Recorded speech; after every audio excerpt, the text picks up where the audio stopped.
जय श्री कृष्ण। ठीक है, चले समय हो गया है, हाथ जोड़ लेते हैं 3 बार ओम से आज की पूजा शुरू करें।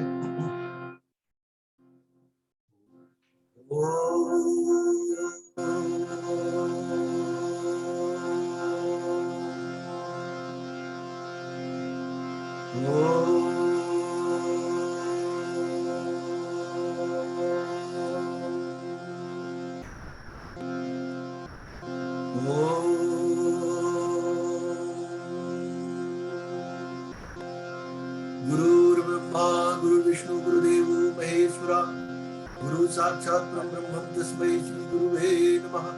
त्वमेव माता च पिता त्वमेव बन्धुश्च सखा त्वमेव विद्या द्रविणं त्वमेव सर्वं मम देव।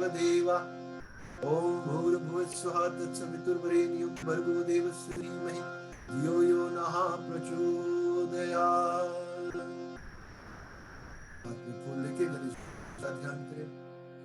ओम गजाननं भूतगणाधिसेवितं कपितजम्बूफलचारुभक्षणं उमासुतं शोकविनाशकारकं नमामि विघ्नेश्वरपादपङ्कजं। शुक्लांबरधरं देवं शशिवर्णं चतुर्भुजं प्रसन्नवदनं ध्यायेत् सर्वविघ्नोपशान्तिः। अमीप्सिद्ध्यार्सिद्ध्यार्पूज्यो यासुरासुरे सर्वविघ्नहरस्तस्मै गणाधिपते नमो नमः। बोलो श्री गणेश भगवान की जय। माता गौरी का ध्यान करें। ओम नमो देवी महादेव्ये शिवाय सततं नमः। नमो प्रकृति भद्राय नियता प्रणता स्मृताम्। ओम अम्बे अंबिके अम्बालिके नमनयति कश्चन सस्वतिका सुभद्रिका कम्पीलिवासिनीं हेमाद्रि तनया वर्या शंकर प्रियं लंबोदर्शे जननी गौरी मावाम्यहम्। सर्वमंगल मांगल्ये शिवे सर्वार्थ साधके शरण्ये त्र्यंबके गौरी नारायणी नमोस्तुते। गौरी मैया की जय। शंकर भगवान का ध्यान करें। ओम कर्पूर गौरम करुणावतारम संसार सारम भुजगेन्द्रहारम सदा वसंतम हृदयारविंदे भवं भवानी सहितं नमामि। नमः शिवाय नमः नमः शिवाय नमः नमः शिवाय नमो नमः। हनुमान जी का ध्यान करें। ओम मनोजवं मारुततुल्यवेगं जितेन्द्रियां बुद्धिमतां वरिष्ठं वातात्मजं वानरयूथं श्रीरामदूतं शरणं प्रपद्ये। अतुलितबलधामं हेमशैलाभदेहं गरुडवनकृशानं ज्ञानिनामाग्रगण्यं सकलगुणनिधानं वानराणामधीशं रघुपतिप्रियभक्तं वातजातं नमामि। निश्चय प्रेम प्रतीत ते विनय करे सन्मान तहि के कारज सकल शुभम सिद्ध करे हनुमान। पवन सुत हनुमान की जय। श्री कृष्ण भगवान श्री रामचंद्र जी का ध्यान करें। ओम शांताकारं भुजगशयनं पद्मनाभं सुरेशनं विश्वधारं गगनसदृशं निर्वरणं स्वांगं लक्ष्मीकान्तं कमलनयनं योगिर्विद्यानगम्यं वन्दे विष्णुभवैहरणं सर्वलोकैकनाथनं। हे राम पुरुषोत्तम नरहरि नारायणं केशवा गोविन्द गरुड़ध्वजा गुणानिधि दामोदर माधवा। हे कृष्णा कमलापति यदुपति लक्ष्मीपति सीतापति वैकुंठपति चराचरपति पाहि मां। मंगलम भगवान विष्णु मंगलम गरुड़ध्वजा मंगलम पुंडरीकाक्षं मंगलाय तनोहरि। वसुदेवं सुतं देवं कंसचाणूरमर्दनं देवकी परमानंदं श्रीकृष्णं वन्दे जगद्गुरुं।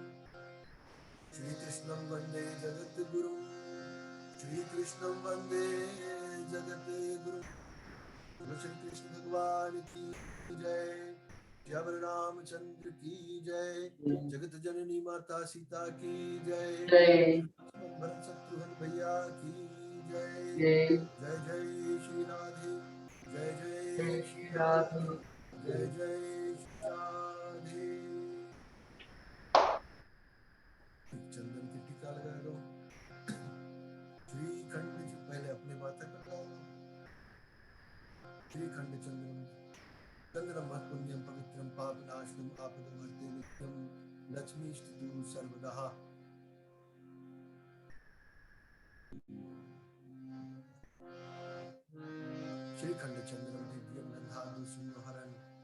पंशु श्रेष्ठम चंद्रम प्रतिगृहताम चंद्रम समर्पयामि श्री गणेशाय नमः।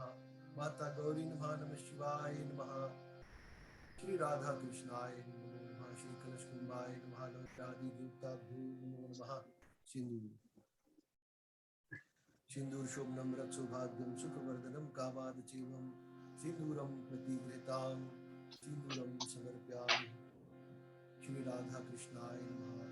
श्री कलश कुंभाय नमः। नवग्राधि देवताभ्यो नमः। अक्षताम सुरश्रेष्ठम चावल अक्षताम सुरश्रेष्ठम कुंकुमुक्ता सुशोभितानि विदित्या गृहान परमेश्वरम अक्षताम समर्पयामि श्री राधा कृष्णाय नमः। श्री गणेशाय नमः। माता गौरी नमः। श्री कलश कुंभाय नमः। नवग्राधि देवताभ्यो नमः। श्री हनुमत समेत सीताराम लक्ष्मणाय नमो नमः। अगरबत्ती जला दो। अगरबत्ती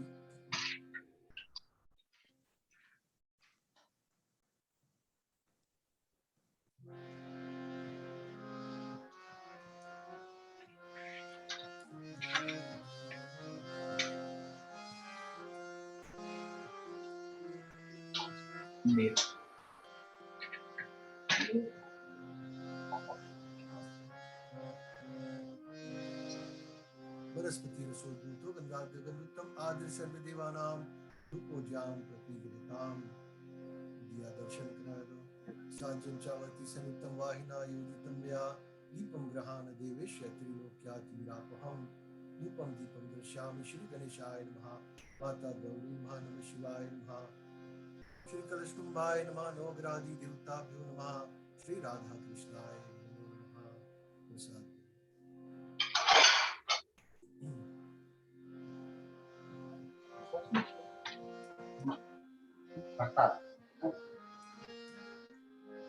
ओम घृत पक्वा विशालम पायसम चाशंकरम नानाविधम रुचि श्री राधा कृष्णाय नमः। श्री गणेशाय नमः। नमः शिवाय नमः। श्री हनुमत समेत श्री सीताराम लक्ष्मणाय नमः। इदं फलं मया देवी स्थापितं पुरस्तत्त्वं तेन मे सफलार्वप्ति भवे जन्मनि जन्मनि ऋतुफलं समर्पयामि नैवेद्यं समर्पयामि श्री हनुमत समेत श्री सीताराम लक्ष्मणाय नमो नमः। श्री राधा कृष्णाय नमो नमः। आचमन कर दो। आचमनियम जलम समर्पयामि।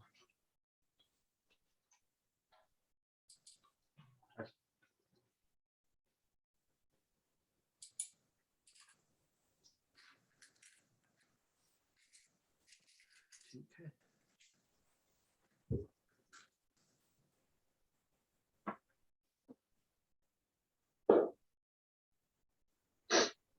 सभी का एक बार फिर से स्वागत करते हैं। आज शुक्रवार और भागवत कथा के निमित्त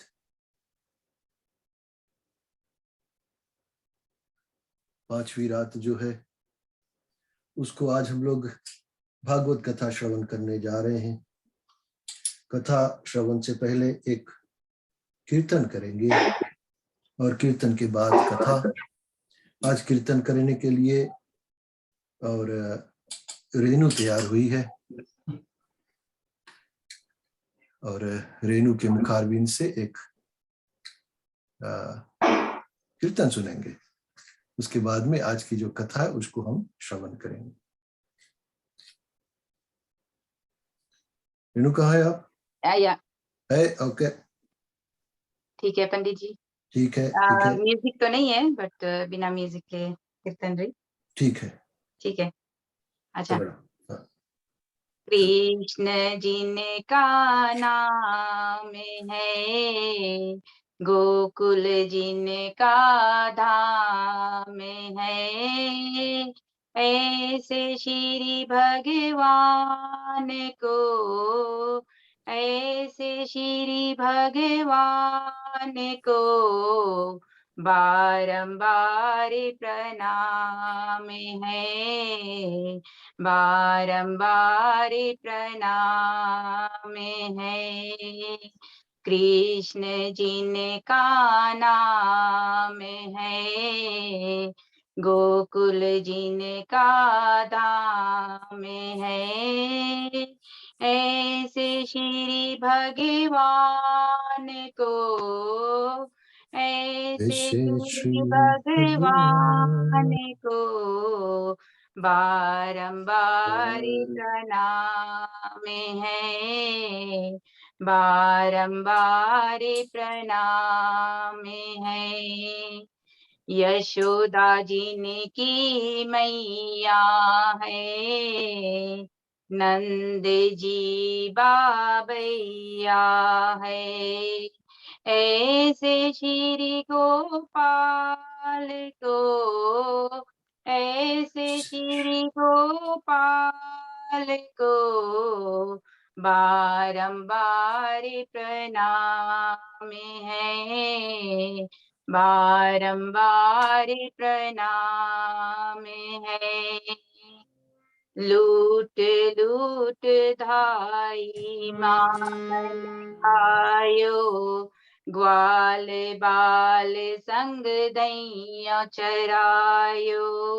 ऐसे लीला धाम को, ऐसे लीला धाम को बारंबार प्रणाम है, बारंबार प्रणाम है। कृष्ण जिनका नाम है, गोकुल जिनका धाम है। ऐसे श्री भगवान को, ऐसे श्री भगवान को बारंबार प्रणाम है, बारंबार प्रणाम है। द्रुप सुधा को लाज बचायो, राजगाश को फंड छुड़ायो। ऐसे कृपा दाम को, ऐसे कृपा दाम को बारंबार प्रणाम है, बारंबार प्रणाम है। कृष्ण जिनका नाम है, गोकुल जिनका धाम है। ऐसे श्री भगवान को, ऐसे श्री भगवान को बारंबार प्रणाम है, बारंबार प्रणाम है। जय श्री कृष्ण। जय श्री कृष्ण, जय श्री कृष्ण। बहुत सुंदर, थैंक यू। थैंक यू पंडित जी। आज 5वीं रात की कथा, कृष्ण भगवान के लीला को हम लोग सुन रहे हैं और किस प्रकार से भगवान कृष्ण अपनी छोटी छोटी लीला करके सारे संसार को आनंदित कर रहे हैं। ये कथा पढ़ते समय, श्रवण करते समय ये इतना आनंद मिलता है भागवत कथा श्रवण करने से। इसको कभी कभी हम लोग कथा पढ़ते समय, कथा बाँचते समय अपने जो इमोशंस होते हैं इसको हम लोग छुपा नहीं सकते, क्योंकि कृष्ण लीला जो है वो इतना सुंदर है। खासतौर पर ये जो बाल लीला है ना, भगवान कृष्ण की लीला आपको भागवत पुराण में मिलेगा। इसके साथ साथ प्रेम सागर है, सुख सागर ग्रंथ है। विष्णु पुराण में एक कथा मिलेगी आपको। कई ग्रंथ ऐसे हैं जिसमें महाभारत की कथा, महाभारत में आपको श्री कृष्ण लीला मिलेगी, भागवत गीता में श्री कृष्ण लीला मिलेगी। तो ऐसे सुंदर सुंदर भगवान की जो कार्य भगवान ने किया है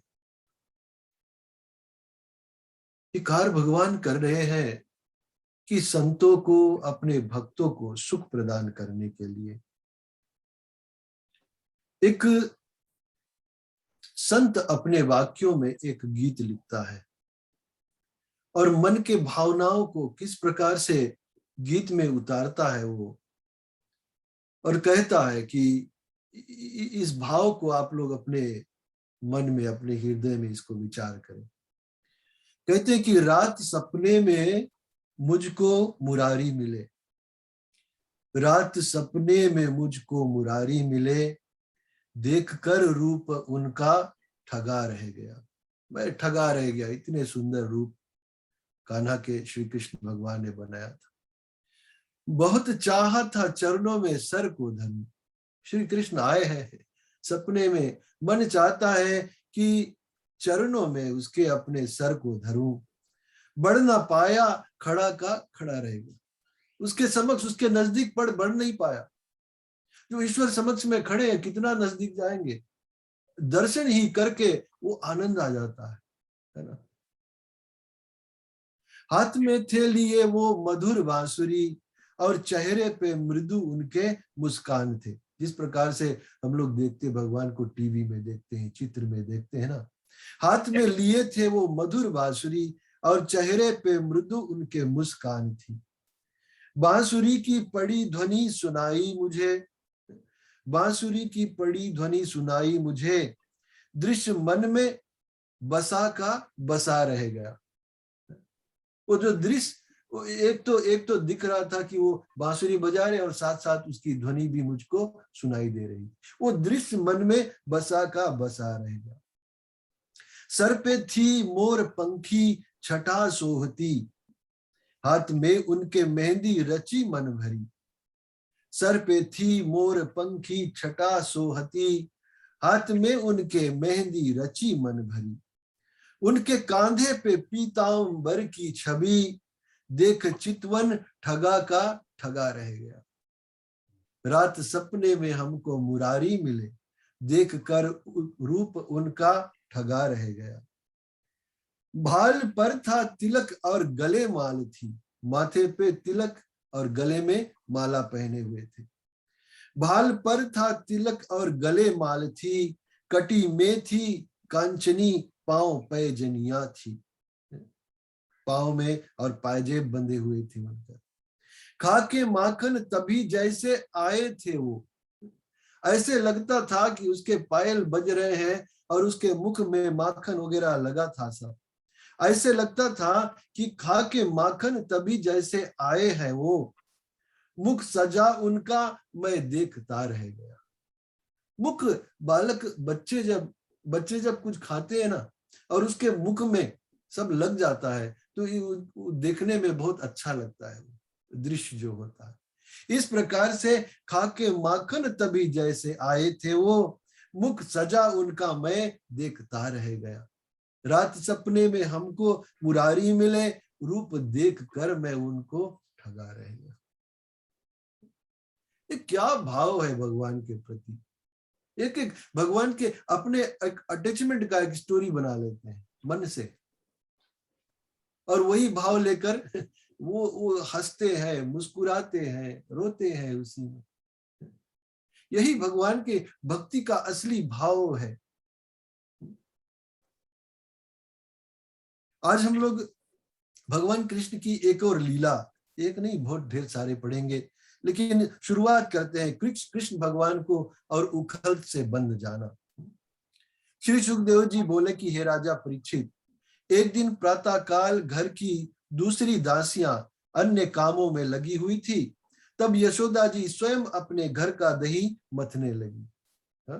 कल जो मैंने कहा था कि जो वहां की सखियां होती है वो दही माठा मटती है, और यहाँ आज स्पष्ट हो गया कि उनकी जो दासियां थी अन्य काम में जब लगी थी, बिजी थी, तब माता ने और घर का दही मथने लगी। दही मथते समय वे बाल स्वरूप भगवान ने अनेक मनोहर चरित्रों को गाती हुई थी। मैया अब माथा मथ रही है, दही मथ रही है और श्री कृष्ण भगवान की लीला जो है उसको गा रही है। उस समय मथानी का शब्द सुनकर कन्हैया नींद से जागे और मैया मैया की टेर लगाकर रोने लगे। जब उसकी रोने की आवाज जब किसी ने नहीं सुनी, तब वे स्वयं ही उठकर और यशोदा जी के पास जा पहुंचे और इस प्रकार कहने लगे कि हे मैया, मुझे बड़ी भूख लगी है, तू मुझे सब काम छोड़कर कलेवा दे। श्री कृष्ण भगवान बहुत इंस्ट्रक्शन भेजते हैं ना, कि सिर्फ मुझे खाना नहीं दो, मुझे ये दही माखन नहीं दो, तुम सब काम छोड़ के तब मेरे लिए ये करो। ये सच्ची बात है ना, कि भगवान की भक्ति करना है तो फिर और सब काम छोड़ना होगा, कंसंट्रेशन होना चाहिए भगवान के ऊपर, तभी भक्ति दृढ़ होती है। जब ध्यान में लोग बैठते हैं तो क्या करते हैं, कंसंट्रेट करते हैं, और कंसंट्रेट जब करते हैं ईश्वर पर, तब क्या करते हैं, और सारी विषयों को छोड़ देते हैं। ये कृष्ण भगवान का आदेश स्वयं है कि मैया सब काम छोड़कर और मुझे भोजन दो, मुझे खाने को दो। यह कहकर कन्हैया जी और हांडी में से माखन निकाल कर फेंकने लगे। उस समय यशोदा जी ने और झुंझला कर कहा कि हे पुत्र, तू यह क्या कर रहा है, चल उठ, मैं तुझे कलेवा देती हूँ। तब श्री कृष्ण ने रूठ कर कहा कि अब नहीं चलूंगा, जब खाने का टाइम था तुमने दिया नहीं, अब मैं नहीं खाऊंगा, अब नहीं चलूंगा तेरे साथ। तूने पहले कलेवा क्यों नहीं दिया, अब कलेवा लेगी मेरी बलाएं। यशोदा ने उनको बहलाकर गोद में उठाया और खाने को माखन मिश्री दी। तब वे उससे प्रसन्न होकर खाने लगे। यशोदा गोद में लिए उन्हें दूध पिला रही थी, तभी चूल्हे पर और औटता हुआ दूध उफन कर बाहर निकलने लगा। यह देखकर यशोदा जी ने उन्हें गोद से नीचे उतारकर और दूध संभालने को चली गई। तब श्री नारायण जी ने यह जाना कि माता को दूध के सामने मैं कोई प्यारा नहीं हूं। एक हंडी दूध के लिए और गोकुल धाम छोड़कर मैं इसको सुख देने के लिए आया हूं, और इसको मुझसे ज्यादा सुख वो हंडी का दूध जो बह रहा वो मिल रहा है। विचार करो कि सुख, आपको सच्चा सुख किसमें मिलने वाला है। तब गुस्सा में भरकर और उठे और वहां रखे हुए गौरस के सब बर्तन फोड़ डाले तथा उनमें से एक माखन से भरी मटकी लेकर अपने सखाओं में जा विराजे। वहां एक जगह एक उखल औंधा पड़ा था और उसी पर बैठकर वे माखन और बंदरी को बांट कर खाने लगे। उधर जब यशोदा ने लौटकर दही मट्ठे को सारे घर में बिखरा देखा, तो वे हाथ में संटी लेकर पुत्र के पास जा पहुंची। उन्हें क्रोध में भरे हुए देखकर श्री कृष्णचंद्र जी अपने सखाओं सहित दूर भाग गए। उस समय यशोदा भी उन्हें पकड़ने के लिए पीछे पीछे दौड़ने लगी। हे परीक्षित, उस समय ऐसा प्रतीत होता था मानो शाम मेघ के साथ साथ बिजली दौड़ रही हो। यशोदा जी भागी परंतु उन्हें नहीं पकड़ सकी। जब यशोदा जी भागते भागते थक गई, उस समय श्री नारायण जी माता को दुखी जानकर और स्वयं ही उनके पास आकर खड़े हो गए। तब यशोदा ने क्रोध करके उन्हें बांधने के निमित्त एक रस्सी मंगवाई। फिर बेटे को और डांटते हुए कहा कि हे ढीठ, मैं तुझे समझा कर हार गई, परंतु तूने उपद्रव मचाना नहीं छोड़ा।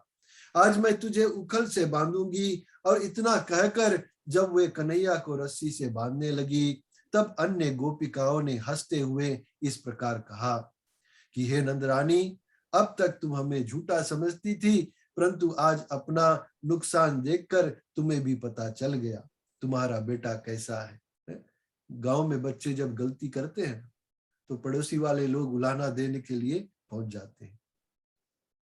हे परीक्षित, जब यशोदा जी श्री श्याम सुंदर को बांधने समय रस्सी में गांठ देने लगी, उस समय कन्हैया की माया से वह 2 अंगुल छोटी हो गई। तब यशोदा जी ने अन्य गोपियों से दूसरी रस्सी लाने के लिए कहा।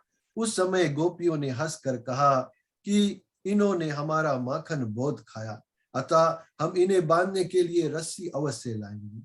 इस प्रकार कहकर जब सब गोपियां अपने अपने घर से बहुत रस्सियां ले आई और यशोदा जी उन सब रस्सियों में गांठ लगा लगा कर श्री कृष्ण को बांधने लगी, परंतु आश्चर्य यह हुआ कि वे सब रस्सी भी 2 अंगुल छोटी रह गई। श्री हरि की इस माया को देखकर सब बड़ी परेशान थी। तत्पश्चात जब यशोदा तथा अन्य सब गोपियां हार मान बैठी, उस समय श्री हरि अपनी इच्छा से रस्सी में बंध गए। उस समय यशोदा जी ने रस्सी के दूसरे छोर को उखल से बांध दिया और सब गोपियां को यह शपथ दे दी कि कान्हा कोई रस्सी से ना खोले। ये बहुत सुंदर दृष्टांत है ना। हम लोग जब अपनी ताकत लगाते हैं, संसार में हम लोग दिखाते हैं कि हम लोग कितना ताकतवर है, जैसे मैया श्री कृष्ण के पीछे दौड़ रही थी। जब अपने ताकत से मैया हार गई तब ही श्री कृष्ण उसके समक्ष में आए। इसीलिए हम लोग के अंदर जो अपने शक्ति का अहंकार है ना, जब तक ये हम लोग नहीं निकालेंगे तब तक ईश्वर हमारे हृदय में नहीं बंध सकते। एक बार इन सब विषयों को, संसारी विषयों को निकालो, वो ईश्वर देखो कैसे चले आते हैं। इसके बाद कन्हैया जी को उसी प्रकार बंधा हुआ छोड़कर यशोदा तथा अन्य गोपियां अपना अपना काम करने चली गई। हे परीक्षित, उसी समय एक बालक ने बलदाऊ से जाकर कहा कि हे भैया, आज तो मैया ने हमारे कन्हैया को उखल से बांध रखा है और वे बैठे बैठे रो रहे हैं। ये बात जब बलराम जी को पता चला, वो साथियों के साथ बैठे हुए थे और बाहीं लपेटे अपने कि किसकी हिम्मत है कि हमारे कन्हैया को बांध सके। बड़े भाई ऐसे होते हैं ना, छोटे भाइयों के लिए बहुत प्रोटेक्टिव होते हैं कि आज हमारी किसकी हिम्मत, किसकी मजाल कि हमारे छोटे भाई को आज किसी ने बांधा है। यह बात सुनकर बलदाऊ जी ने जब मैया कृष्ण के समीप जाकर देखा, भैया कृष्ण के समीप जाकर देखा कि वह उखल से बंधा हुआ है, तब वे रोते हुए बोला, बलराम जी भी रोने लगे कि हे तात, मैं तुम्हें बंधन मुक्त कराने के लिए माता को लिवा कर लाता हूँ। यह कहकर बलदाऊ जी यशोदा के निकट जा हाथ जोड़कर बोले कि हे मैया, तुम कन्हैया की रस्सी को खोल दो और उनके बदले मैं अगर चाहूं तो मुझे उखल में बांध दो। वे तो ना जाने हमारे किस जन्म के पुण्य के प्रताप से अपनी बाल लीला का सुख हमें दिखा रहे हैं। इतने पर भी तुमने उनको बिना सोचे समझे उखल से बांध दिया। यह सुनकर यशोदा जी ने उत्तर देते हुए कहा कि हे बलराम, देख, तू मेरा कहना मानकर मुझे आज भली भांति उसे दंड दे दीजिए। मैंने उसे बहुत समझाया, परंतु इसने इन गोपियों के सुने घर में से माखन चुरा कर खाना नहीं छोड़ा। ये देखो कृष्ण भगवान जो कर रहा है ना, ये यहाँ से ये तोड़ता है, वो तोड़ता है, ये मांगता है, वो मांगता है, ये चोरी करता है, ये सब बाल लीलाएं हैं। मैया ने और भगवान कृष्ण से यही वरदान मांगा था। कृष्ण भगवान ने यही वरदान दिया था कि मैं तेरे घर में आकर बाल लीला करूंगा। अब वो बालक की तरह बालक लोग जो करते हैं वो कर रहे हैं, तो फिर किसी को तकलीफ नहीं होना चाहिए, है ना। फिर बस उसका आनंद ही लो, मजे लो। गोकुल वासियों ने उसका नाम माखन चोर रख लिया है, लेकिन ये बात मैया पप्पा को अच्छा नहीं लगता कि उसके बच्चे को कोई चोर नाम देता है ना। मैया बोल रही है कि और गोकुल वासियों ने उसका नाम माखन चोर रख दिया है। अब तू ही बतला कि ऐसे कौन सी चीज है जो उसे घर में खाने को नहीं मिलती हो। इस प्रकार भी वह दूसरे घरों में चोरी करके खाता है। जिस समय ब्रज बालाएं मुझे उलाहना देने को आती है, उस समय मैं लज्जित होने के कारण उनकी तरफ देख भी नहीं पाती। यह नित्य नए उत्पाद करके और उल्हाने लाता है। आज मैंने उसे इसलिए उखल से बांधा है कि वह अब भी मान जाए और अपनी निंदनीय आदतों को त्याग दे।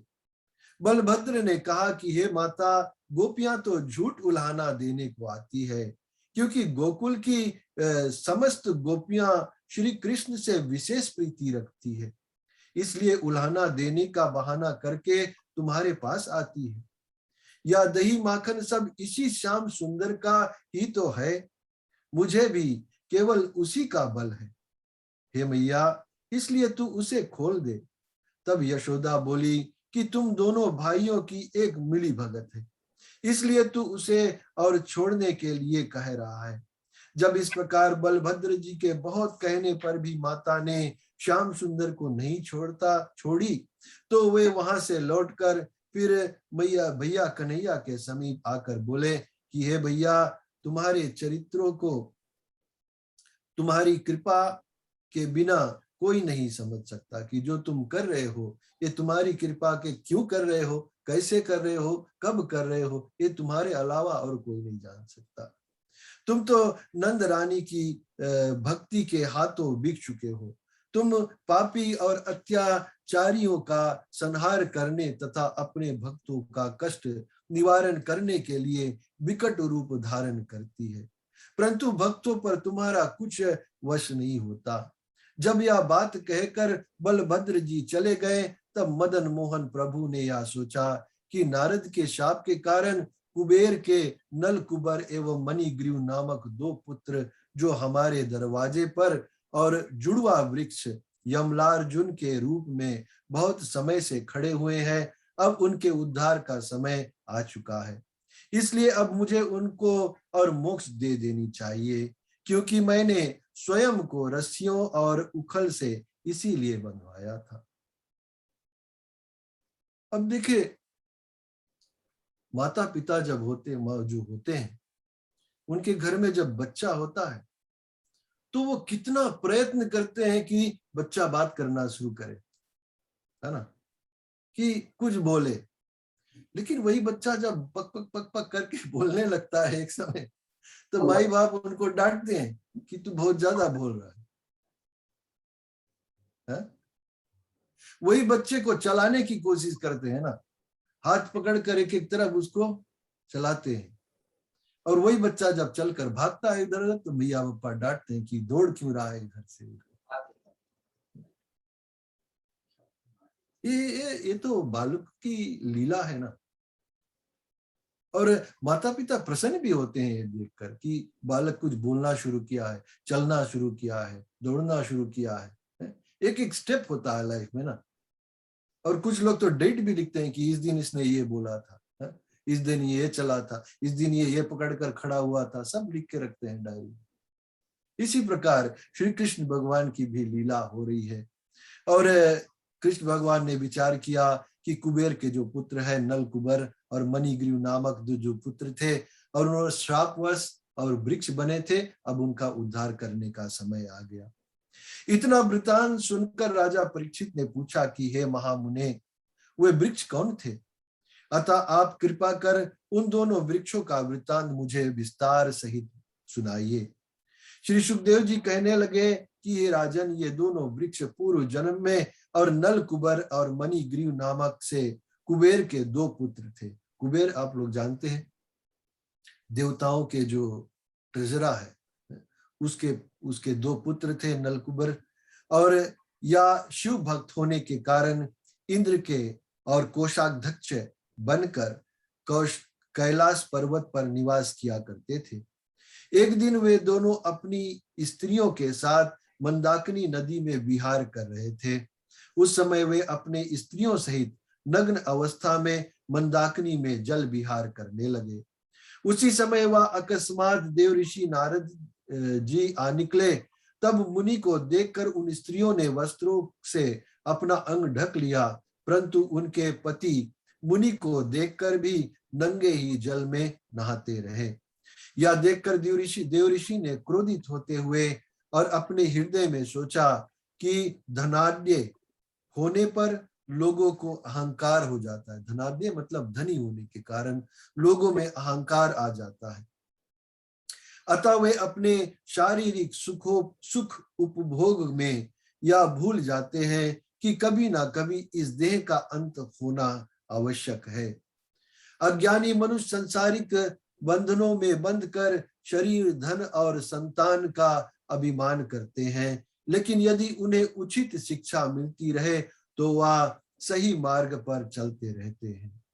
ऐसा विचार कर नारद जी ने उन दोनों का अहंकार नष्ट करने के निमित्त यह शाप दिया कि तुम दोनों अर्जुन के वृक्ष होकर अपनी मूर्खता का फल भोगो।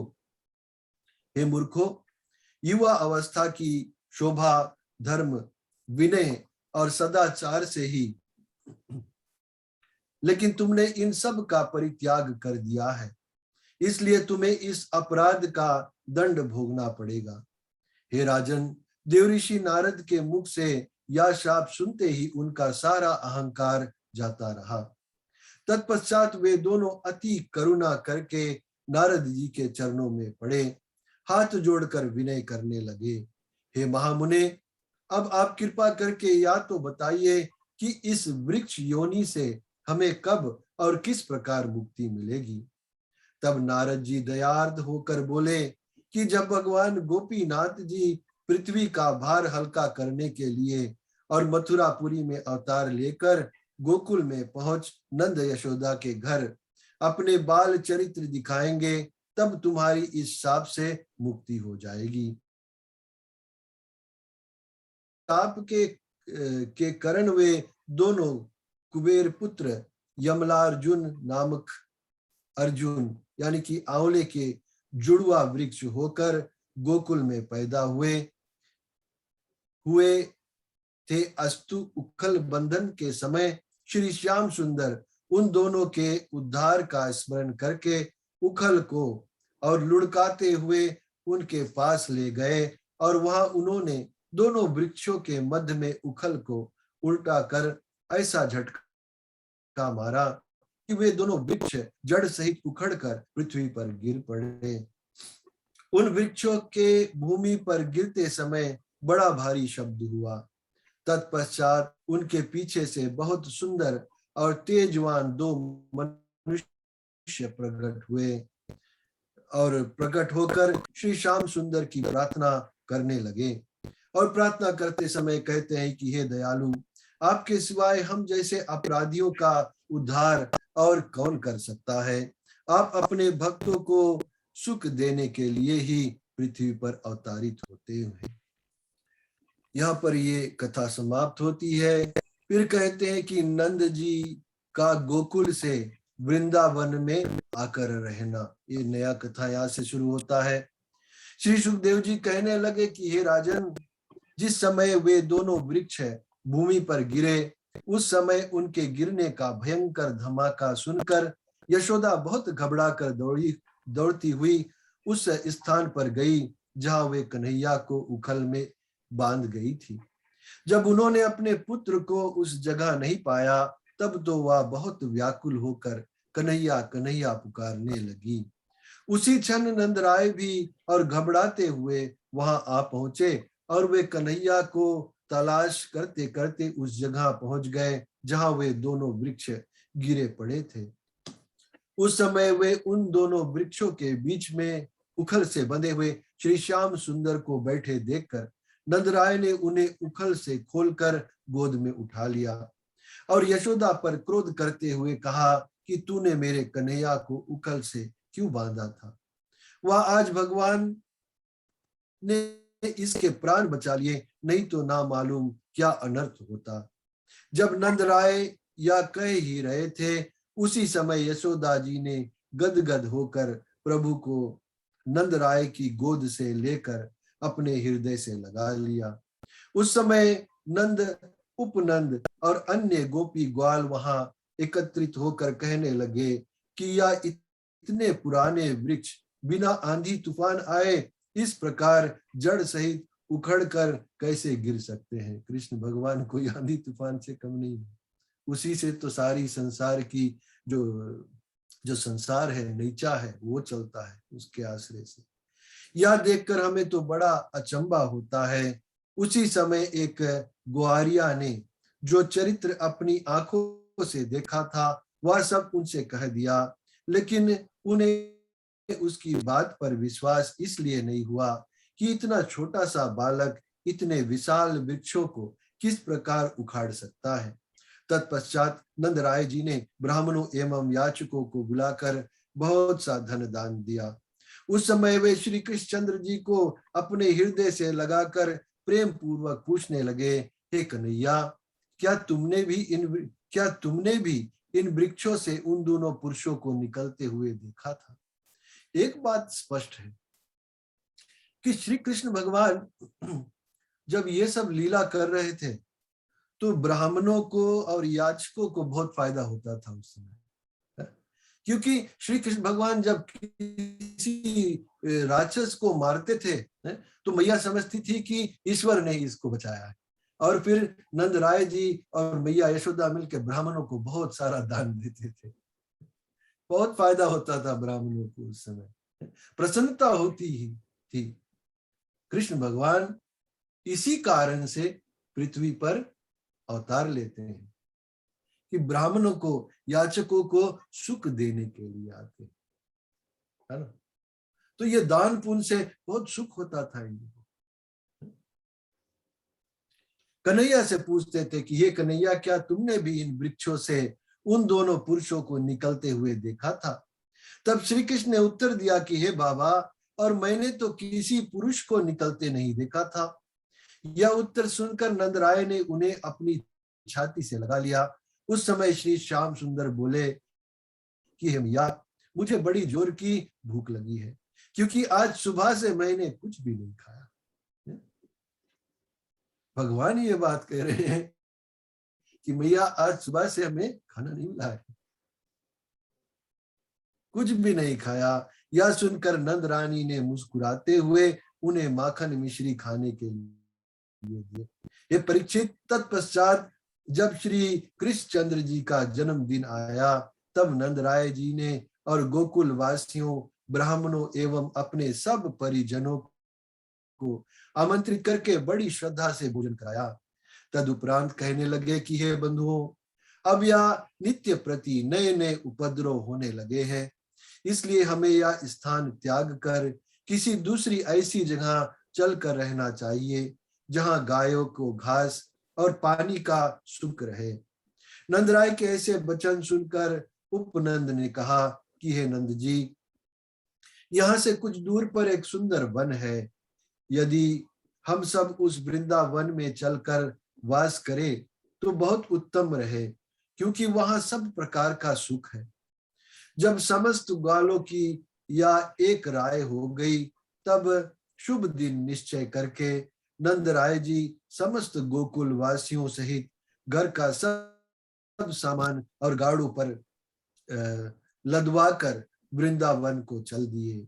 संध्या समय वहां पहुंचकर सबने और वृंदा देवी की पूजा की। तदुपरांत सब लोग आनंद से वहीं रहने लगे। जब भगवान श्याम सुंदर ने देखा कि वृंदावन में चारों तरफ वृक्ष फल फूलों से लदे हैं और हरी हरी घास खूब उगी हुई है, तब सब लोगों ने वहां अपने रहने के लिए सुंदर सुंदर घर बना लिए। वहां गायों के चराने का बहुत उत्तम वन था। वहां निकट ही और गोवर्धन पर्वत था और पवित्र तथा निर्मल यमुना भी पास ही बह रही थी। इसलिए सब लोग अत्यंत ही प्रसन्न वहां पर रहने लगे। हे परीक्षित, जब श्री कृष्णचंद्र जी 5 वर्ष के हुए तो उन्होंने मैया से कहा कि हे मैया, आज हम भी वन में गौ चराने के लिए जाएंगे। अब कृष्ण भगवान भी बड़ा बड़ा काम करना चाहते हैं ना। अतः तुम बलराम से यह कह दो कि वह वन में मुझे अकेला नहीं छोड़े। यह सुनकर यशोदा जी बोली कि हे मोहन, हमारे यहाँ गौ चराने वालों की कमी नहीं है, अतः तुझे गौ चराने के लिए वन में जाने का क्या जरूरत है। कृष्ण भगवान बात भी मैया से जब करते थे, बहुत टेक्निक से करते थे, कि ऐसे घुमाए के बाद बोलते थे कि कोई उसका बात काट नहीं सकता, है ना। तो बोले यहाँ कि आज हम भी वन में गौ चराने के लिए जाएंगे। अगर मैया सोची होगी कि नहीं सके जाए, वहां कैसे हुई, तो दूसरे में कहते हैं कि तुम बलराम से या कह दो कि वो वन में हमसे दूर नहीं जाए। मतलब कि प्रोटेक्शन है बलराम भैया। मेरे नेत्रों के आगे से एक क्षण के लिए भी दूर मत हो। तब श्री कृष्णचंद्र जी ने गुस्सा होते हुए कहा कि हे मैया, यदि तू मेरे लिए गौ चराने को वन में नहीं जाने देगी तो मैं अन्न जल और नहीं करूंगा, भोजन पानी, हंगा स्ट्राइक। कन्हैया का ऐसा हट देखकर यशोदा जी ने तुरंत ब्राह्मणों को बुलाकर शुभ मुहूर्त निकलवाया। तत्पश्चात ग्वाल बालों को बुलाकर समझाया कि तुम लोग कृष्ण बलराम को अपने साथ गाय चराने के लिए ले जाया करो। बात बन गई। लेकिन तुम वन में दूर मत निकल जाया करना और संध्या होने से पहले ही दोनों भाइयों को लेकर घर लौट आया करना। इस प्रकार समझाकर नंद रानी ने श्री कृष्ण बलराम दोनों को सखाओं के साथ कर दिया। तब वे नित्य प्रति यमुना किनारे जाकर गौएं चराने और सखाओं के साथ नित्य नए खेल खेलने लगे। हे परीक्षित, जब कंस को यह समाचार मिला कि नंद राय सब गोप ग्वालों सहित गोकुल छोड़कर वृंदावन में रहने लगे हैं, तब उसने वत्सासुर नामक राक्षस को श्री कृष्णचंद्र जी को मारने के हेतु वृंदावन में भेज दिया। वह राक्षस बछड़े का रूप बनाकर वृंदावन में जा पहुंचा तथा उन सब गौ बछड़ों के साथ मिलकर चरने लगा जिन्हें श्री कृष्णचंद्र जी चराया करते थे। जब अन्य गौ बछड़ों ने उस राक्षस को अपने बीच में देखा तो वे भयभीत होकर इधर उधर भागने लगे। उस समय श्री कृष्णचंद्र जी ने बलराम जी को संकेत करके समझाते हुए इस प्रकार कहा कि हे भैया, या कंस का भेजा हुआ राक्षस बछड़ा बनकर मुझे मारने के लिए यहाँ पर आया है। तब वह राक्षस अपनी घात लगाकर चरता हुआ श्री कृष्ण जी के पास आ पहुंचा। उस समय श्री श्याम सुंदर ने उसके पिछले पैर पकड़कर और घूमते हुए एक वृक्ष की जड़ पर ऐसा पटका कि वहीं उनके प्राण निकल गए। उस समय सब देवता आकाश में आकर श्री कृष्णचंद्र के ऊपर फूलों की वर्षा करने लगे। उस घटना को देखकर सब ग्वाल बालों ने श्री कृष्णचंद्र जी के पास आकर इस प्रकार कहा कि हे नंदलाल, तुमने यह बहुत अच्छा किया जो इस कपट रूपधारी राक्षस को मार डाला, अन्यथा यह सब लोगों को खा जाता। जब कंस ने वत्सासुर के मरने का हाल जाना तब बहुत चिंतित होकर और उसके भाई बकासुर को और वृंदावन में भेजा। सो वह बगुले का रूप बनाकर यमुना नदी के तट पर इस घाट में आ बैठा कि यदि इधर श्री कृष्ण आ जाए तो मैं उन्हें मछली के समान निगल जाऊंगा। उस राक्षस को किसी भी ग्वाल बाल ने नहीं पहचाना, परंतु भगवान त्रिलोकीनाथ उनके भेद को जान गए। तदुपरांत सब ग्वाल बालों ने श्री कृष्णचंद्र जी से इस प्रकार कहा कि हे कन्हैया, हमने अपने जीवन में इतना बड़ा बगुला कभी नहीं देखा। यह कौन है? यदि तुम जानते हो तो बताओ। श्री कन्हैया जी ने उत्तर दिया कि हे भाइयों, तुम लोग धैर्य रखो, यह राक्षस आया है, मैं इस बगुले रूपी असुर को मार डालूंगा। इतना कहकर श्री मुरली मनोहर ग्वाल बालों के रोकने पर भी उस बगुले के पास चले गए। तब उसने श्री कन्हैया जी को अपनी चोंच में उठाकर पेट के भीतर रख लिया और उस समय गोप ग्वाले अत्यंत विलाप करते हुए आपस में इस प्रकार विचारने लगे कि हम लोगों को यशोदा जी के पास जाकर सब हाल कह देना चाहिए। यह सोचकर वे सभी भयभीत होकर वहां से भाग चले। तभी मार्ग में उनकी भेंट बलराम जी से हो गई। तब ग्वालों ने उन्हें सब समाचार सुनाते हुए यह कहा कि हमारे रोकने पर भी कन्हैया उस बगुले के पास चले गए हैं या उन्हें निगल गया है। और यह सुनकर बलराम जी ने उन्हें धैर्य बंधाते हुए कहा कि तुम लोग भयभीत मत हो, कन्हैया उसको मारकर अभी वापस लौट आते हैं। श्री कृष्ण ने उन्हें दुखी देखकर अपने शरीर से ऐसे ज्वाला उत्पन्न कर दी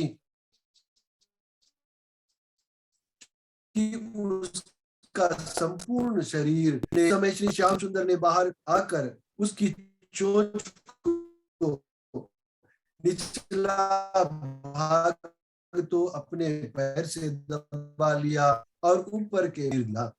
इस प्रकार देखते देखते ही उस दुष्ट की मृत्यु हो गई। ये परीक्षित, बकासुर ने मरते समय बड़ा भारी शब्द किया था, इसके मतलब चिल्लाया था बहुत जोर से। उसे सुनकर बलराम जी ने सभी ग्वालों से कहा कि कन्हैया ने उस बगुले रूपी असुर को मार दिया, अतः अब हमें उसके पास चलना चाहिए। यह सुनकर जब ग्वाले वहां पहुंचे तो श्री श्याम सुंदर ने उन्हें बताया कि मैंने इसे चोंच फाड़कर चीर डाला है। उसे देख कर सब ग्वाल बाल श्री नारायण जी की प्रार्थना करते हुए इस प्रकार कहने लगे कि हे प्रभु, आज आपने ही कन्हैया जी के प्राण बचाए हैं। इन्होंने अनेक असुरों को मार गिराया है और इससे पता चलता है कि इन्हें मारने वाला तीनों लोकों में कोई नहीं है। हमारे धन्य भाग है जो हम लोग इनके सखा कहलाते हैं। तदुपरांत संध्या होने पर श्री श्याम सुंदर सब ग्वाल बालों तथा बछड़ों को साथ लेकर बलराम जी सहित हंसते खेलते हुए घर को लौट आए। उस समय उनकी मुरली की ध्वनि सुनकर सब ब्रज बालाएं अपने अपने घर से बाहर निकल आई। घर आकर ग्वाल बालों ने अपनी माताओं तथा यशोदा जी आदि से वन में वत्सासुर एवं बकासुर के मारे जाने का सब हाल कहा सुनाया। उसे सुनकर यशोदा मैया श्री कन्हैया जी की बार बार बलैया लेकर भगवान से इस प्रकार प्रार्थना करने लगी कि हे स्वामी, आप ही मेरे कन्हैया के रक्षक हैं। मेरा पुत्र तो अबोध बालक है और आप इसकी सब जगह रक्षा करते रहे। मैया इस प्रकार से कन्हैया के लिए प्रार्थना की। बोलो श्री कृष्ण भगवान की जय। एक कीर्तन करें, उसके बाद में एक और कथा पढ़ेंगे, फिर शांति पाठ करेंगे।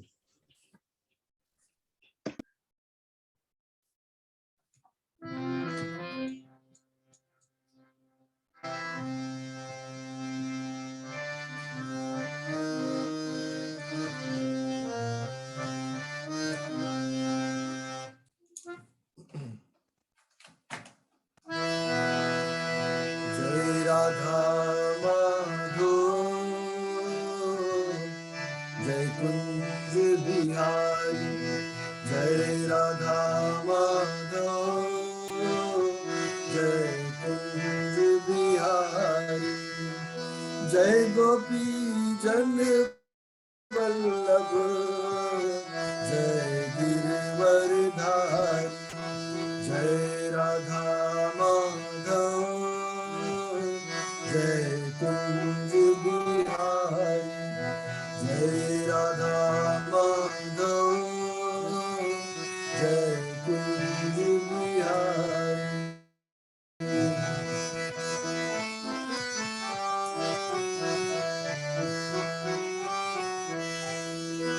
यशोदानंदन ब्रज जन रंजन, यशोदानंदन ब्रज जन रंजन, यमुना तीर वनचारी, जय कुंज बिहारी, जय राधा माधव, जय कुंज बिहारी, जय राधा माधव, जय कुंज बिहारी। हरे कृष्णा कृष्णा कृष्णा हरे हरे, हरे राम राम राम हरे हरे, हरे कृष्णा कृष्णा कृष्णा हरे हरे, हरे राम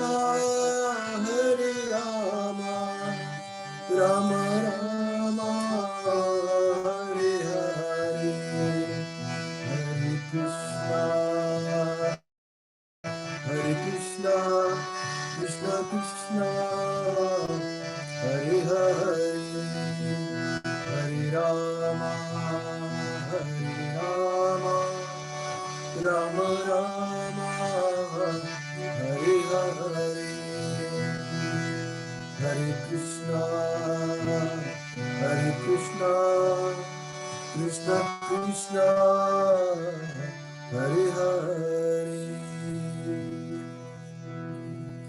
बोलो श्री कृष्ण भगवान की जय। अब हम लोग कथा श्रवण करेंगे अघासुर का। कंस के भेजे हुए राक्षस बछड़े का रूप धर कर आए, बगुले का रूप धर कर आए, कोई तूफान बनकर आया, कोई क्या क्या बनकर आया, लेकिन ईश्वर के सामने, श्री कृष्ण के सामने किसकी चल सकती है। अब देखते हैं कि ये अघासुर जो आया है इसका क्या हाल होता है। हम लोग जब बहुत छोटे थे, प्राइमरी स्कूल में थे, तो श्री कृष्ण भगवान का एक छोटा सा बुक आता था, उसमें दिखता था कि श्री कृष्ण भगवान और किसी राक्षस बछड़े रूप में जो आया उसको मार रहे हैं, बगुले को मार रहे हैं, किस किस को मार रहे हैं, सब छोटी छोटी कथाएं आती। अब जो वही लीला को हम लोग पढ़ रहे हैं, सुन रहे हैं, तो वो छोटी छोटी पिछले छोटे समय की जो बात आती थी, स्टोरी होती थी, किस प्रकार से हम लोग पढ़ते थे, वो सब याद आता है। मजा आता है। वो छोटे समय जो प्राइमरी स्कूल का नाटक था हम लोगों का, बहुत आनंद आता था। तो श्री सुखदेव जी बोले कि हे परीक्षित, एक दिन श्री कन्हैया जी यमुना नदी के तट पर खेलने गए और उस समय वे पीला पीतांबर पहने, पटुका कमर में बांधे, मस्तक पर कीट मुकुट धारण किए, कानों में कुंडल पहने तथा हाथ में लकुटियां लिए, अपना एक हाथ सखा के कंधे पर रखे और नटवर रूप बनाए हुए वन में फिर रहे थे। उस समय वृषभानु की दुलारी गौलोक स्वामिनी परम सुंदरी और 8 वर्ष की आयु वाली राधिका लली भी स्नान करने के लिए यमुना नदी पर आई थी।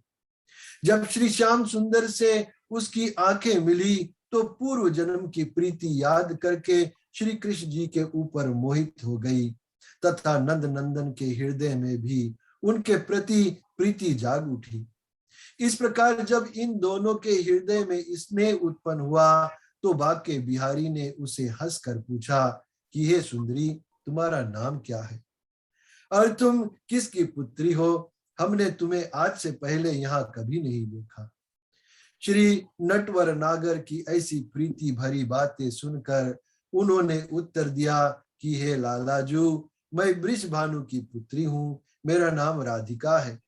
मैं अपनी सखियों के साथ इसी वन में खेलती रहती हूँ। मैंने बहुत दिनों से यह सुन रखा था कि नंद राय जी का बेटा बड़ा नटखट माखन चोर है। बेस्ट इंप्रेशन श्री कृष्ण भगवान का बहुत गड़बड़ हो गया। राधिका बोली कि हमने सुना है कि नंद राय जी का बेटा बड़ा नटखट और माखन चोर है, सो वे तुम ही मालूम पड़ते हो। श्री कृष्ण जी ने हंसकर कहा, परंतु मैंने तुम्हारा तो कुछ नहीं चुराया है। हे राधे, मेरा मन तुम्हारे साथ खेलने को चाहता है, सो तुम घड़ी दो घड़ी यहाँ आकर हमारे साथ खिला करो। घनश्याम की ऐसी प्रीति भरी बातें सुनकर राधिका लली अंतःकरण से तो उन पर मुग्ध हो गई थी और प्रकट में बोली कि हे नटवर लाला, तुम सायंकाल हमारे खिरक में दूध दूहने को आ जाया करो। हे परीक्षित, संध्या होने पर राधिका अपनी माता से दूध दूहने का बहाना करके अपने प्यारे मनमोहन से भेंट करने के लिए गायों के खिरके में आ पहुंची और वहां पर उसकी भेंट श्री कृष्ण जी से हुई। तब श्री मनमोहन ने प्रेम पूर्वक इनसे बातें की। जब राधा जी विलंब हुआ जानकर घबराती हुई अपने घर को लौटने को हुई, तब कन्हैया जी ने उनकी चुनरी तो अब आपने ओढ़ ली और अपना पीतांबर उसे दे दिया। जब श्री कृष्णचंद्र उस चुनरी को ओढ़े हुए अपने घर आए, तब यशोदा जी ने उसे देखकर पूछा, क्यों रे और सवरिया, या किस गोप की बेटी का चीर उठा लाया है? अपनी माता के मन का हाल जानकर कन्हैया ने इस प्रकार कहा कि हे मैया, आज मैं यमुना के तट पर गौओं को पानी पिलाने के लिए गया था। उस समय वहां एक गोपी नदी में स्नान कर रही थी। तभी एक गौ वहां दूसरी गौ से लड़ने लगी और उस गोपी ने डर के मारे जल्दी से मेरे पीतांबर को जो यही किनारे पर रखा हुआ था ओढ़ लिया और अपनी या चुनरी बड़ी वहीं छोड़कर चली गई। कितना झूठ बोलता है कन्हैया। हे मैया, मैं उस गोपी को जानता हूं, सो मैं उसे चुनरी लौटाकर अपना पीताम्बर ले आऊंगा। उधर जब राधा श्री कृष्ण जी का पीताम्बर ओढ़े हुए अपने घर पहुंची तो उसने घबराई हुई आवाज में अपनी माता कीर्ति को पुकारा। उसका बोल सुनकर कीर्ति दौड़ी हुई बाहर निकली तथा अपनी बेटी को घबराई हुई देखकर कहने लगी कि हे बेटी, अभी तो तू अपने घर से अच्छी भली गई थी, फिर तुझे अब यह क्या हो गई? यह सुनकर राधा ने उत्तर दिया कि हे मैया, एक लड़की जिसका नाम मैं नहीं जानती मेरे साथ साथ चली आ रही थी और उससे मार्ग में सांप ने काट लिया, इसलिए वह अचेत होकर वहीं गिर पड़ी। कृष्ण भगवान का जो झूठ बोलने का असर था वो अब राधा रानी को भी अफेक्ट कर गया। एक ही मुलाकात में उसको अपना आदत लगा दिया उसने। उसके भय से मैं भयभीत हो गई और जब नंद के बेटे ने वहां आकर उसकी और झाड़ फूक की तब वह अच्छी हो गई, फिर भी भागती हुई यहाँ चली आई। और यह सुनकर कीर्ति ने राधा को अपने गले से लगाते हुए कहा कि हे बेटी, तेरे भाग अच्छे थे जो भगवान ने तुझे मृत्यु से बचा लिया। मैं तुझे बार बार टोकती हूँ कि तू यमुना किनारे मत जाया कर। कभी किरक में दूध दूहने के लिए जाती है तो कभी यमुना पर पहुंच जाती है। अब तू बाहर खेलने के लिए कहीं मत जाया कर। माता के ऐसे वचन सुनकर राधा अपने मन में सोचने लगी कि आज मैंने अपनी माता से छल किया, यानी कि झूठ बोला। फिर उसने श्री श्याम सुंदर का ध्यान हृदय में रखकर कीर्ति से कहा कि हे माता, अब मैं कहीं बाहर ना जाकर अपने घर में खेला करूंगी। ऋषिवर कहते हैं कि हे परीक्षित, राधा के मन में श्री कृष्ण जी की ऐसी छवि बस गई थी कि उन्हें बिना देखे उसे चैन ही नहीं पड़ता था। अतः वह तीसरे दिन फिर दूध दूहने का बहाना करके कन्हैया जी के घर जा पहुंची और उन्हें बाहर से ही आवाज देकर बुलाने लगी। उस समय राधा जी की आवाज सुनकर कन्हैया लाल ने यशोदा जी से कहा कि हे मैया, मैं कल यमुना किनारे मार्ग भूल गया था। उस समय एक गोपी मेरा हाथ पकड़कर मुझे गांव में पहुंचा गई। यदि वह ना मिलती तो मैं ना जाने कहां भटकता। आज वही गोपी मेरे साथ खेलने को आई है, परंतु भय से घर के भीतर नहीं आ रही है। अतः तुम उसे यहाँ बुला लो। यशोदा ने कन्हैया जी से इस प्रकार कहा कि हे बेटा, तू ही उसे भीतर बुला ला। यह सुनकर श्री कृष्ण राधा को घर के भीतर ले आए। उस समय उसकी सुंदरता को देखकर यशोदा जी ने उसे अपने पास बैठाकर पूछा कि हे बेटी, तू किस गांव में रहती है और तेरे माता पिता का क्या नाम है? कल मेरा कन्हैया जब मार्ग भूल गया था उस समय तू उसे गांव में ले आई, अतः मैं तुझसे बहुत प्रसन्न हूँ। अब मैया को भी इन लोगों ने पटा लिया। नंद रानी के ऐसे वचन सुनकर राधा ने उत्तर दिया कि हे मैया, मेरा नाम राधा है, वृषभानु की पुत्री हूँ। मैंने तुझे यमुना तट पर कई बार देखा है और मेरी माँ तुझे जानती है, परंतु इस समय तुम मुझे पहचान नहीं रही हो। यह सुनकर नंद रानी ने कहा कि हे बेटी, अब मैं समझ गई, तेरी माँ कीर्ति है और तेरा पिता वृषभानु है। यह सुनकर राधा ने कहा कि मेरे पिता भी तुम्हारे नंद राय जी के बड़े मित्र हैं। राधा के ऐसे मीठे वचन सुनकर यशोदा ने प्रसन्न होकर उसे अपने गले से लगा लिया। तत्पश्चात नंद रानी ने राधा के बाल गुथ कर और श्रृंगार किया और उत्तम उत्तम वस्त्र आभूषण पहनाकर उसको गोद में मेवा मिठाई भरकर और कहा कि हे राधा, तू मेरे कन्हैया के साथ खेला कर। यह सुनकर राधा प्रसन्न होकर श्री नंद नंदन के साथ खेलने लगी। हे परीक्षित, राजा और श्री कृष्ण ऐसे सुंदर थे कि उनकी सुंदरता वर्णातीत है, मतलब कि वर्णन नहीं किया जा सकता। अस्तु जब यशोदा ने उन्हें खेलते हुए देखा तो अत्यंत प्रसन्न होकर राधा से इस प्रकार कहा कि हे बेटी, तू प्रतिदिन यहीं पर आकर मेरे कृष्ण के साथ खेला कर।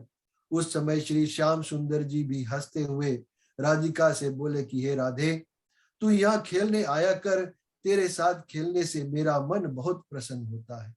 इस प्रकार दोपहर तक कन्हैया के साथ खेलकर राधा अपने घर चली गई। जब वह श्रृंगार किए हुए अपने घर पहुंची, उस समय उनकी माता कीर्ति ने पूछा कि हे राधे, तू कहाँ चली गई थी? तेरे आया श्रृंगार किसने किया?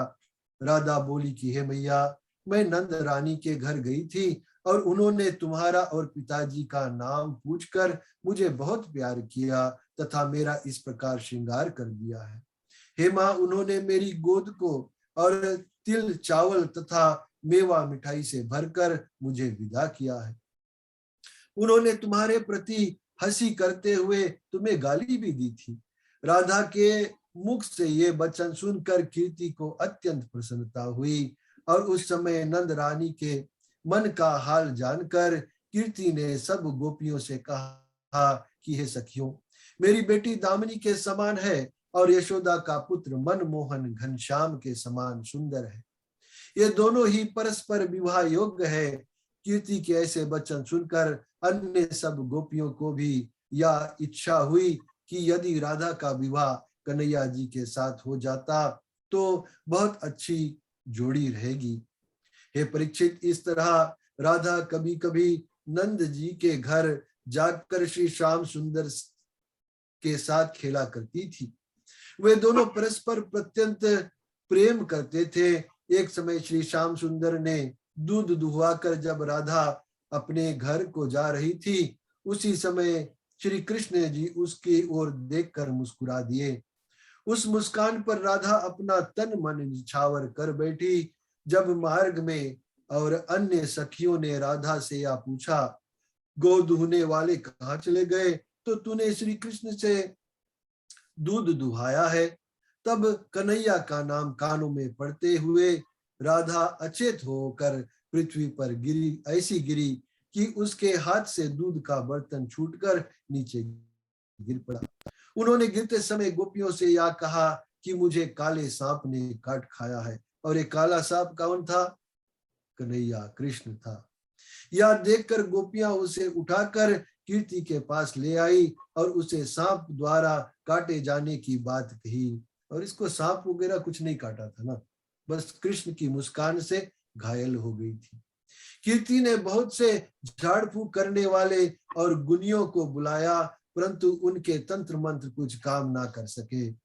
उसी समय श्री कृष्ण जी ने अपना रावल जोगी का भेष बनाया और बरसाने के बाहर एक तालाब के किनारे धुनी लगा दी। सखियों ने वन में एक सिद्ध योगीश्वर को आया देखा तो राधा की माँ कीर्ति से तुरंत जाकर कहा कि ही कीर्ति रानी, बरसाने के बाहर सरोवर पर एक बड़ा तपस्वी योगी आया है, तुम उसे अपनी पुत्री को दिखलाओ तो वह इसका ठीक इलाज कर देगा। कीर्ति ने कहा कि हाँ हाँ जाओ, तुम शीघ्र ही उस योगी को ले आओ। मेरी राधा किसी प्रकार रोग मुक्त होनी चाहिए। यह सुनकर राधा जी की सखियां योगी के पास जाकर कहने लगी कि हे योगी राज, हमारी सहेली वृषभानु जी की पुत्री को अचानक किसी काले सांप ने डस लिया है। विष के वेग से वह अचेत पड़ी है, अतः आप कृपा करके उसे देख लो और विष चिकित्सा से उसके जीवन की रक्षा करें तो अच्छा है। वह अचेत पड़ी है और वह नेत्र बंद किए कुछ गुनगुनाती जा रही है।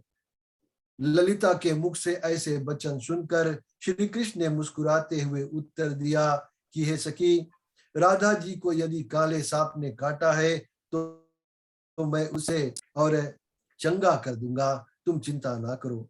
इतना कहकर श्याम सुंदर ने अपना कमंडल उठाया और सखियों के साथ वृषभानु के महल को चले। महल में और उन्होंने देखा कि राधा रत्नों के पलंग पर पड़ी है। योगी रूपधारी श्री कृष्ण जी ने राधा जी की दशा देखी और वे जान गए कि राधा को उनके प्रेम का नशा चढ़ा है। तब उन्होंने सखियों से कहा कि तुम्हारी सखी को काले नाग का बहुत तेज विष चढ़ा है। मैं मंत्र विद्या द्वारा इस विष को और अवश्य दूर कर दूंगा, परंतु उस समय यदि कोई दूसरा आदमी सामने हुआ तो वह विष उस पर चढ़ जाएगा। यदि बहुत से आदमी होंगे तो वह विष उग्र होकर उन सभी के प्राण ले लेगा। इससे यदि यही उचित है कि तुम सब लोग यहाँ से हट जाओ। योगी की बात सुनकर सभी सखियां, यहाँ तक कि राधा की माता कीर्ति भी वहां से खिसक गई। तब योगी रूपधारी श्री कृष्णचंद्र जी की आते ही वह चंगी हो गई। तब उन्होंने उठकर अपनी माता से इस प्रकार कहा कि हे मैया, आज यहाँ इतने लोग इकट्ठे क्यों हुए हैं? यह सुनकर कीर्ति ने उत्तर दिया कि हे बेटी, सांप के काटने से तू मृतक तुल्य हो गई थी, तुझे योगी राज ने अपने मंत्र से जीवित किया है। तभी उनकी सहज मुस्कान पहचान कर सखियों ने कहा कि हे कीर्ति रानी, ये तो नंद नंदन कन्हैया जी है। इतना कहकर कीर्ति ने श्री कृष्णचंद्र को अपने गोद में उठा लिया और बार बार उनका मुख चूमती हुई इस तरह कहने लगी कि हे नंदन नंद नंदन, तुम धन्य हो जो तुमने मेरी बेटी को अच्छा कर दिया। तुम्हारे माता पिता भी धन्य है जिन्होंने तुम्हारे जैसा पुत्र पाया। इतना कहकर कीर्ति ने श्री श्याम सुंदर जी को मेवा मिष्ठान खिलाकर, पान देकर और बहुत से रत्न एवं सुनहरे मोहरे उनके दुपट्टे में बांधकर उसको विदा किया। हे परीक्षित, श्री कृष्णचंद्र जी के चले जाने के बाद कीर्ति तथा वृषभानु ने आपस में यह सलाह की कि राधा और श्री कृष्ण दोनों विवाह करने योग्य है, इसलिए उनका विवाह कर देना चाहिए। तत्पश्चात ललिता नाम की सखी ने, जो श्री राधा कृष्ण की प्रीति का हाल जानती थी, और श्री कृष्ण के पास जाकर इस प्रकार कहने लगी कि हे श्री श्याम सुंदर, तुम बड़े गुणी हो गए हो जो तुमने राधा का विष एक क्षण में ही उतार दिया। मैं तुम्हारे भेद को भली भांति जानती हूँ। तुमने राधा के ऊपर मोहिनी डालकर और उसे अपने वश में कर दिया है। यह सुनकर श्री कृष्णचंद्र जी हंसते हुए अपने घर लौट आए। यशोदा जी ने जब राधा के अच्छे होने का हाल सुना तो वे अत्यंत प्रसन्न हो मनमोहन कन्हैया जी को अपने गोद में बिठाकर प्यार करने लगी। इतनी कथा सुनकर श्री सुखदेव जी ने कहा कि हे राजा परीक्षित, एक दिन प्रातः काल के समय श्री कृष्णचंद्र जी ग्वाल बालों के साथ गौ चराने के लिए वन में जा रहे थे। उसी समय कंस का भेजा हुआ और अगासुर नामक एक राक्षस अजगर का रूप धरकर भगवान श्री नंद नंदन को मारने के लिए वहां आ बैठा। उसका पर्वत के समान शरीर था, नीचे का होठ पृथ्वी से और ऊपर का होठ आकाश से लगा हुआ था। श्री कृष्ण चंद्र जी गौ चराते हुए और अपने सखाओं सहित उधर होकर निकलते तो उस समय श्री कृष्णचंद्र जी ने कहा कि हे भाइयों, जिस ओर यह गुफा दिख रही है उस ओर तुम मत जाना। हे परीक्षित, कन्हैया जी के इस प्रकार कहने पर भी वे ग्वाल बाल उसी ओर चल दिए, और जब वे लोग उसके पास पहुंचे तो आपस में इस प्रकार कहने लगे कि हे भाइयों, पर्वत की गुफा जैसा यह दिखाई दे रहा है। जब उसके पास पहुंचे तब उस समय एक बालक ने यह कहा कि या तो कोई बड़ी भयावनी कंदरा यानी कि गुफा सी दिखाई दे रही है, आओ हम इसके अंदर चले। और उस वक्त सब ने यही कहा कि जब हमारे संग कन्हैया है तो हमें किस बात की डर है, हम लोगों को इसके अंदर चलकर देखना चाहिए कि ये क्या है। यह सुनकर सब लोग उसके मुंह में घुस गए। तभी अघासुर ने एकदम ऐसी श्वास खींची कि वे सब उसके पेट के भीतर जा पहुंचे। तब अघासुर अपने मन में प्रसन्न होकर यह सोचने लगा कि यदि आज मैं कृष्ण और बलराम को मारने में सफल हुआ तो पूतना, बकासुर आदि सब का बदला चुक जाएगा। श्री नंद नंदन उस समय तक बाहर ही खड़े थे। जब उन्होंने यह देखा कि सब गोप ग्वाल तथा बछड़े इसके पेट में चले गए हैं, तो वे स्वयं भी उसके मुख में चले गए। तब तो अघासुर ने अत्यंत आनंदित होकर अपना मुख बंद कर लिया। यह दृश्य देखकर देवता अत्यंत चिंतित हो उठे। हे परीक्षित, अघासुर के पेट में पहुंचकर श्री कृष्णचंद्र जी ने अपना शरीर बढ़ाना आरंभ किया। कुछ देर में ही वे इतने विशाल हो गए कि अघासुर का श्वास लेना बंद हो गया। तत्पश्चात उसके प्राण मस्तक को फोड़ते हुए निकल गए। और इस प्रकार जब वह राक्षस मर गया तो आनंद कंद ब्रज चंद्र जी सब ग्वाल बालों सहित बाहर आ गए। उस समय देवताओं ने प्रसन्न होकर आकाश से पुष्पों की वर्षा की और उस अजगर के शरीर से एक प्रकाश निकलकर कन्हैया जी के देह में समा गया। बोलो श्री कृष्ण भगवान की जय। आज की कथा को हम यहीं पर विराम देते हैं और कल की जो कथा है वो ब्रह्मा जी द्वारा समस्त ग्वाल बालाओं को और गाय बछड़ों को अपहरण करना है, वो कथा को कर हम लोग सुनेंगे। चले हम सब मिलकर भगवान की आरती करेंगे। आरती के बाद में एक दो कीर्तन और कीर्तन के बाद में शांति पाठ करके आज की कथा को हम लोग शांति प्रदान करेंगे। ठीक है भैया, मुख्य श्रोता आरती की थाली तैयार कर लो।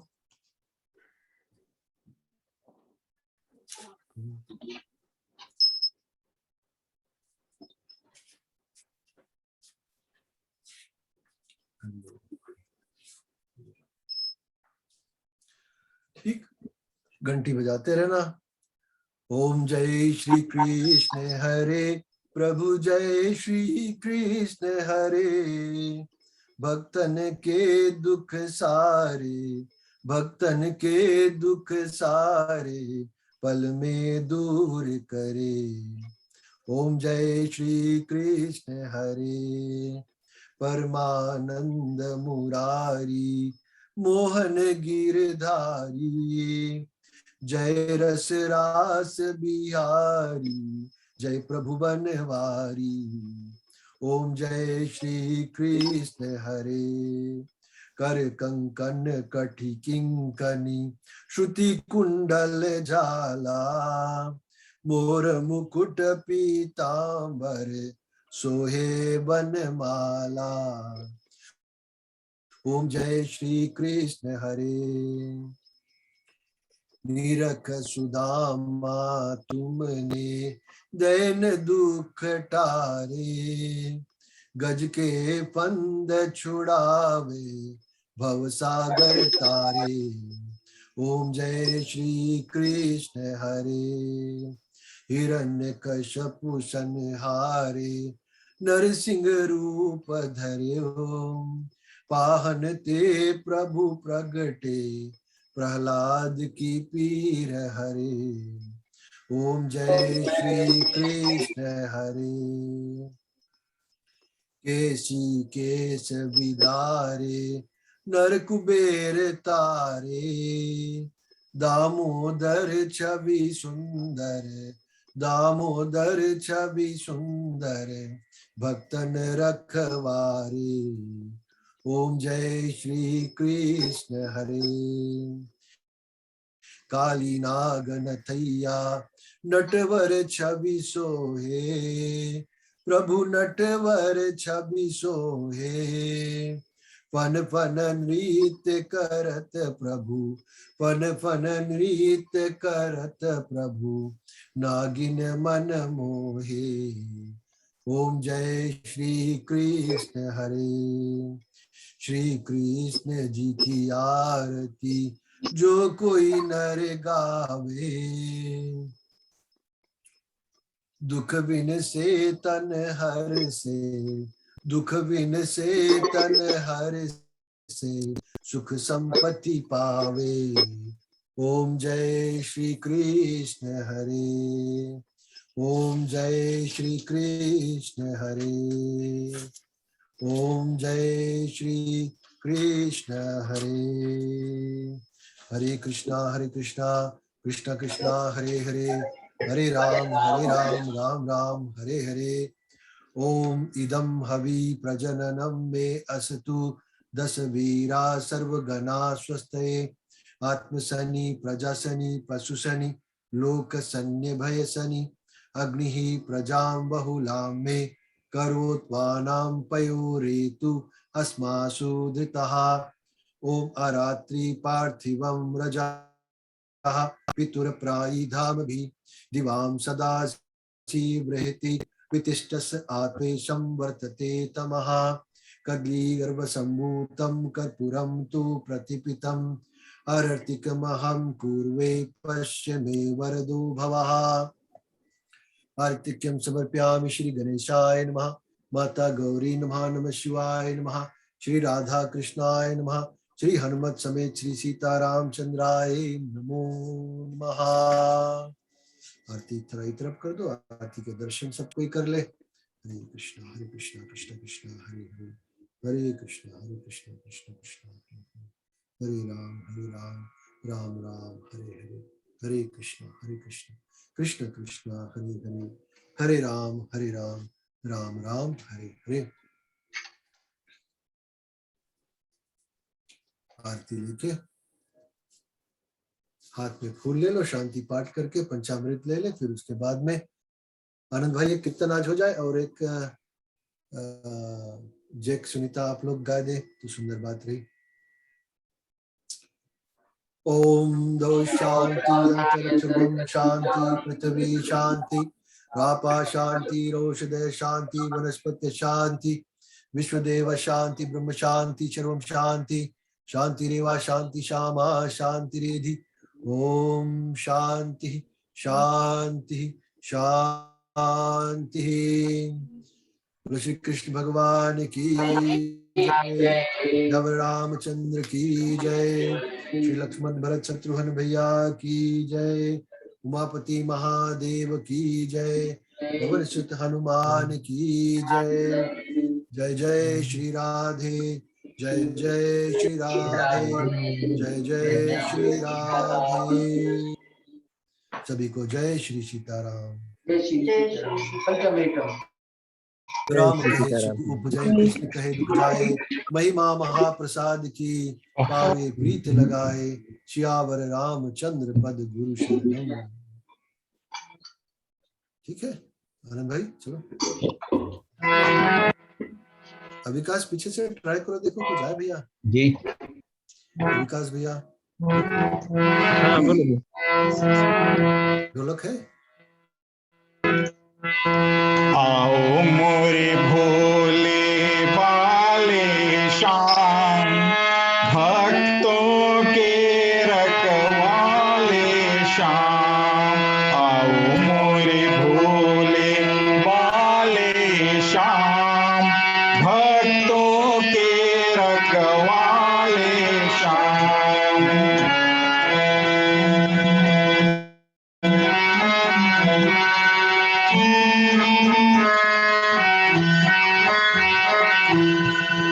कृष्ण तुम्ही गोपाल तुम्ही हो, कृष्ण तुम्ही गोपाल तुम्ही हो, मनमोहन नंदलाल तुम्ही हो, मनमोहन नंदलाल तुम्ही हो, कष्ट मिटाने वाले श्याम, भक्तों के रखवाले श्याम। आओ मोरे भोले बाले श्याम, भक्तों के रखवाले श्याम।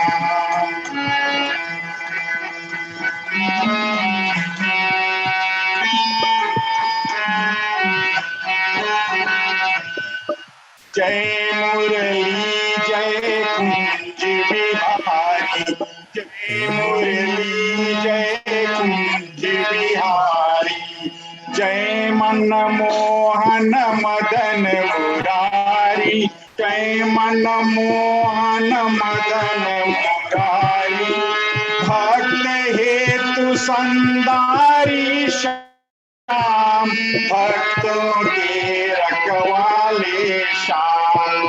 आओ मोरे भोले वाले श्याम भक्तों के रखवाले श्याम।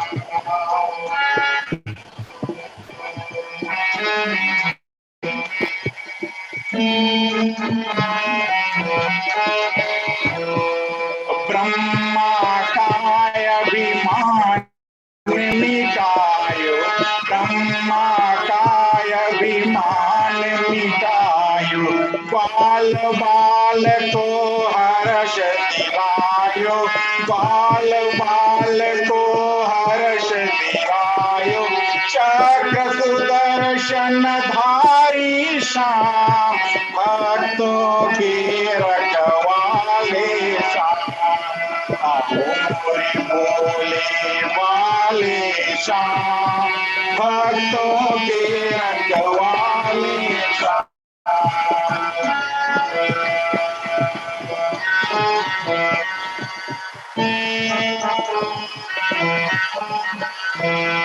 गुरुदेव का मान घटायो, गुरुदेव का मान घटायो, गिरवर को हाथों पर धारे, गिरवर को हाथों पर धारे, पीड़ा तन को चारी श्याम भक्तों के रखवाले श्याम।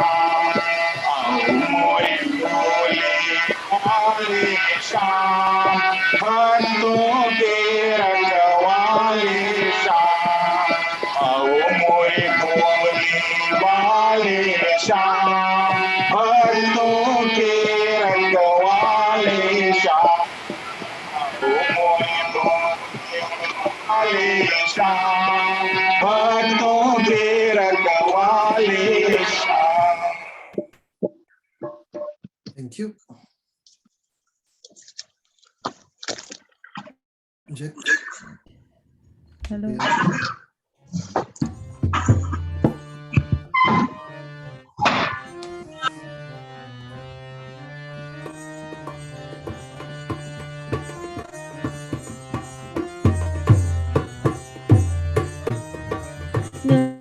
नटवर नंदा भजो रे मन गोविंदा, नटवर अगर नंदा भजो रे मन गोविंदा, श्याम सुंदर मुख चंदा भजो रे मन गोविंदा, श्याम सुंदर मुख चंदा भजो रे मन गोविंदा।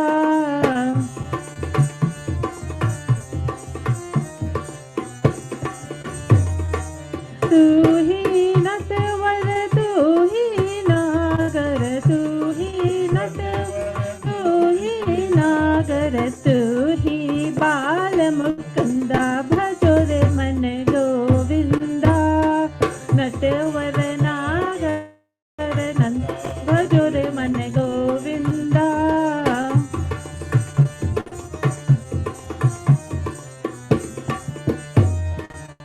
सब देवन में कृष्णा जी बड़े हैं, सब देवन में कृष्णा जी बड़े हैं, जीव तारों बिच चंदा भजो रे मन गोविंदा, नागर नंदा भजो रे मन गोविंदा।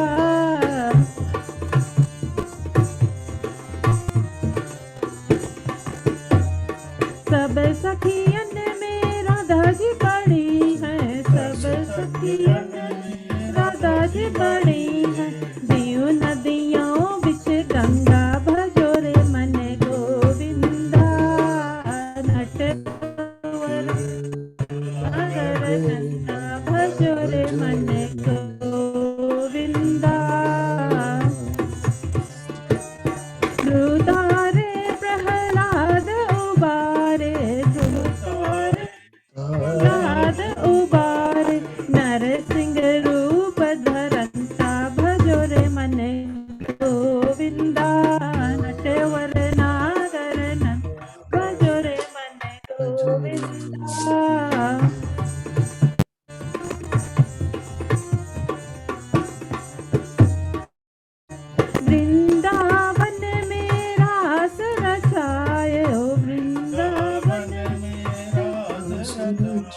नाचत बाल मुकुंदा भजो रे मन गोविंदा नटवर नागर नंद भजो रे मन गोविंदा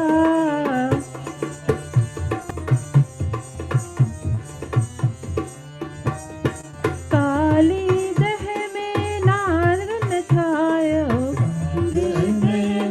नागन ताय पन पन नित्य करंता भजो रे मन गोविंदा नटवर नागर नंद भजो रे मन गोविंदा